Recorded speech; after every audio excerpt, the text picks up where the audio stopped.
मित्रों, हरियाणा की राजनीति में आज एक नए अध्याय का शुभारंभ हुआ है। कई दिनों से इस गठबंधन की चर्चा चल रही थी, आज वो अपनी तार्किक परिणति तक पहुंचा है। और राजनीतिक गणित हमेशा अरिथमेटिक की तरह नहीं चलता। अरिथमेटिक में जब भी 1 + 1 जमा करोगे 2 आएगा, लेकिन राजनीतिक गणित में 1 + 1 11 भी होता है। और ये गठबंधन जो आज बना है, ये हरियाणा की राजनीति में 1 + 1 को 11 ही करके दिखाएगा, ये मेरा विश्वास है। इसकी औपचारिक शुरुआत हिसार लोकसभा से शुरू होगी, जो उपचुनाव हो रहा है। वहाँ जनहित कांग्रेस के उम्मीदवार को भारतीय जनता पार्टी समर्थन करेगी। आगामी लोकसभा चुनाव में 10 में से 8 सीटें भाजपा लड़ेगी, 2 सीटें जनहित कांग्रेस लड़ेगी। विधानसभा चुनाव में हम बराबर की सीटें लड़ेंगे। और उसके बाद जब सरकार बनेगी तो पहले 2.5 वर्ष का नेतृत्व जनहित कांग्रेस करेगी और बाद के 2.5 वर्ष का नेतृत्व भारतीय जनता पार्टी करेगी। जब जनहित कांग्रेस का मुख्यमंत्री होगा तो भाजपा का उप मुख्यमंत्री होगा, और जब भाजपा का मुख्यमंत्री होगा तो जनहित कांग्रेस का उप मुख्यमंत्री होगा। ये मोटी चीज़ें इस गठबंधन के बारे में तय की गई हैं। बाकी सारी डिटेल्स आपको इस कागज़ में जो हम आपको बांटेंगे उसमें मिल जाएगी, लेकिन उसकी जो मोटी हाइलाइट्स हैं वो मैंने आपको बताई हैं।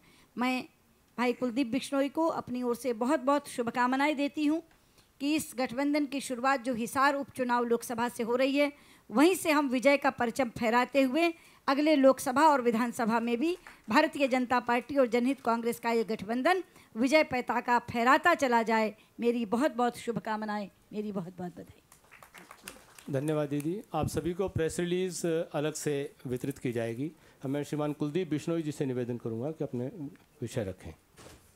आदरणीय परम आदरणीय नितिन गडकरी जी, परम आदरणीय श्रीमती सुषमा स्वराज जी, यहाँ पर उपस्थित सभी सम्मानीय नेतागण, प्रेस के साहिबान, मैं दिल की गहराइयों से हमारे नेताओं का, Bharatiya Janata party central leadership का, स्टेट लीडरशिप का मैं धन्यवाद करता हूँ और ये आश्वासन दिलवाता हूँ कि ये गठबंधन बहुत लंबा चलने वाला गठबंधन होगा।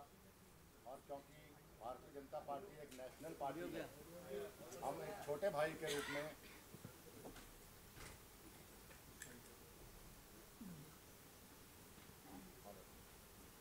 ये चल ही रहा था, पहुंच रही आवाज़ में।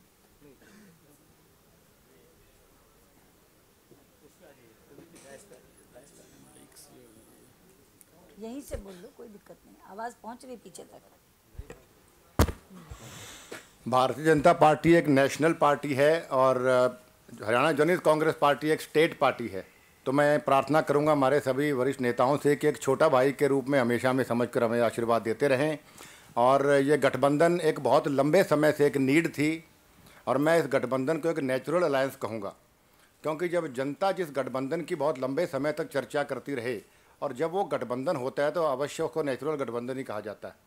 और मैं एक जनहित कांग्रेस पार्टी का अध्यक्ष होने के नाते ये अब दावे के साथ कह सकता हूँ कि आने वाले समय में जो भ्रष्टाचार लिप्त पार्टियां कांग्रेस और ओम प्रकाश चौटाला की पार्टियां हैं, हमारा ये गठबंधन मजबूती से उन्हें हरियाणा से और राजनीति से बाहर करने में सक्षम होगा। धन्यवाद। चल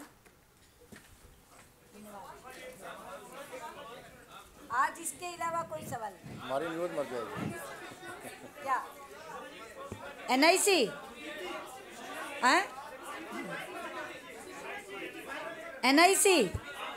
NIC के बारे में बता देती हूँ मित्रों। हाँ,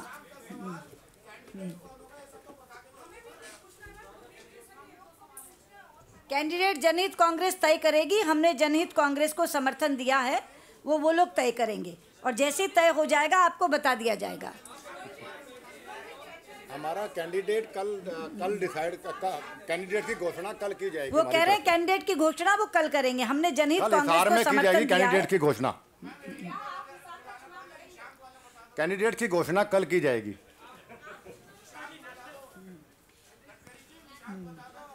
कुछ हो बताने को तो बता दें, अगर कुछ होगा बताने को तो बता देंगे, कुछ बताने को नहीं है।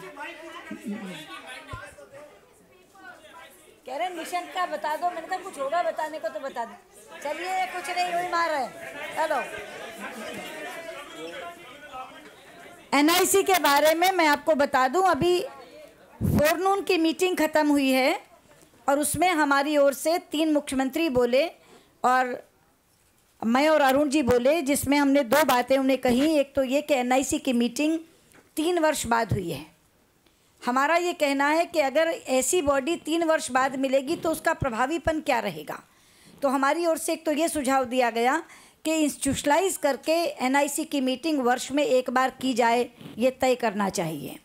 दूसरा, हमने ये कहा कि आज उन्होंने जो विषय रखा था वो कम्युनल वायलेंस रखा था, सांप्रदायिक हिंसा। हमने कहा कि 3 बरस के बाद बैठक की तो कम से कम प्रासंगिक विषय पर तो करनी चाहिए थी। आज देश में कहीं कोई सांप्रदायिक तनाव नहीं है, कोई सांप्रदायिक हिंसा की घटना हुई नहीं है, मगर आतंकवाद की घटनाएं पिछले 2 महीने में 2 बड़े महानगरों में हुई हैं और नक्सलवाद की घटनाएं लगातार हो रही हैं। तो आज का विषय यदि आतंकवाद और नक्सलवाद होता तो ये मीटिंग ज़्यादा सार्थक होती। तीसरी बात, हमने कम्युनल वायलेंस बिल पर अपनी पार्टी का रुख बहुत साफ करते हुए उनसे ये कहा कि ये बिल बहुत ही ख़तरनाक बिल है, क्योंकि एक तो ये बिल देश के संघीय ढांचे पर प्रहार करता है। लॉ एंड ऑर्डर और पब्लिक ऑर्डर दोनों स्टेट सब्जेक्ट हैं, लेकिन ये बिल सारे के सारे अधिकार अपने हाथ में ले रहा है राज्य सरकारों को बाहर करके। तो ये केंद्र राज्य सरकारों के संबंध में बहुत ही खतरनाक बिल है। और दूसरा, ये बिल किसी भी व्यक्ति को नागरिक नहीं मानता, किसी को इंसान नहीं मानता, हर देशवासी को अल्पसंख्यक और बहुसंख्यक में बांट रहा है और साथ ही ये घोषणा कर रहा है कि हर बहुसंख्यक अन्यायी है और हर अल्पसंख्यक पीड़ित है।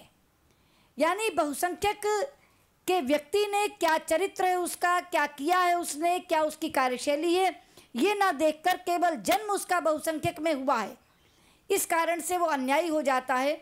और अल्पसंख्यक कोई अपराध करता है या नहीं, क्योंकि अल्पसंख्यक में पैदा हुआ है इसलिए वो पीड़ित हो जाता है। हमने ये कहा कि ये देश इतना बड़ा है कि इसमें हर जगह अलग अलग लोग बहुसंख्यक और अल्पसंख्यक हैं। कहीं मुस्लिम बहुसंख्यक हैं, किसी राज्य में सिख बहुसंख्यक हैं, नॉर्थ ईस्ट के कई राज्यों में क्रिश्चियंस बहुसंख्यक हैं। तो वहाँ ये बिल उनके खिलाफ जाएगा और जिन राज्यों में हिंदू बहुसंख्यक है वहाँ उनके खिलाफ जाएगा। इसलिए इतना खतरनाक बिल संसद में नहीं आना चाहिए। ये बात भारतीय जनता पार्टी की ओर से बहुत स्पष्टता से आज एनआईसी में कही गई।